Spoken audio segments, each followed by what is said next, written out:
Today I'm going to be reviewing AMALEE's gift box set. You get a box here and you get this bag. I want to thank AMALEE Card for sending this to me to review.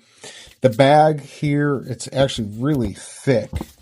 So you're going to get this with there too. Just a normal bag with the handle right there. That's what it looks like right there. Pretty big. A little bit bigger than the box there. And then in the box, this is what it looks like up front. It did come a little damaged. That's just Amazon's fault. You can get those taken back if there's ever an issue.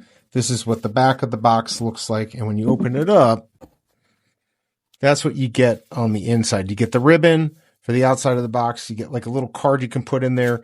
And you get this material like shredded paper to put your stuff in there, whatever, whether it's for a wedding gift or anything like that.